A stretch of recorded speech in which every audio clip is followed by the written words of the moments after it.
Those firms will likely fail. They won't be here. You just hear they were bought and you wonder what happened.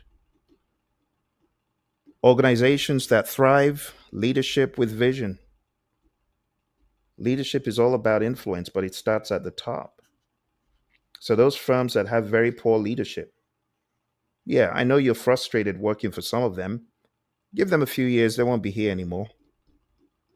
Continuous learning versus stagnation is very important to see. Like I said, some firms they don't want to spend on learning. You got to invest in your people. In OPM3, there's certain enablers we talk about, and one of the enablers is training. There's just no way around it. You got to train your people, and you got to give them the environment and support they need. Some firms they have very toxic environments, and honestly, HR doesn't care. No one cares. Those organizations, they're headed to failure boulevard. Lastly, customer intimacy versus product obsession. Some people are so obsessed with the product versus the customer. You know, in the Agile Manifesto, it said our highest priority is to satisfy the customer. That's it. Customer focused. So when you hear people asking, well, why do projects fail? That's old.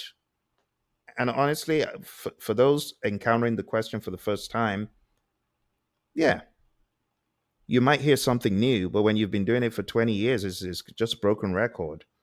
So going from why do projects fail, the bigger question is why do organizations fail? And I can tell you if an organization has a very poor portfolio management process, on top of all the people issues I mentioned, they will fail. If they have a very poor program and project process or none, yeah, they'll fail.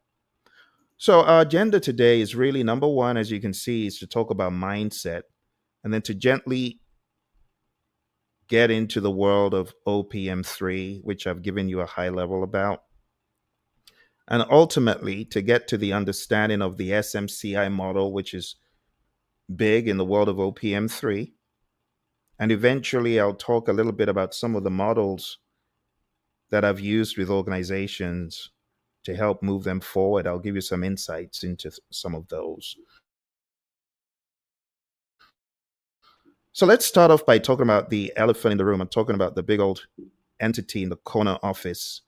In some organizations, they are awesome, but in some organizations, they are the worst. I'm talking about PMOs,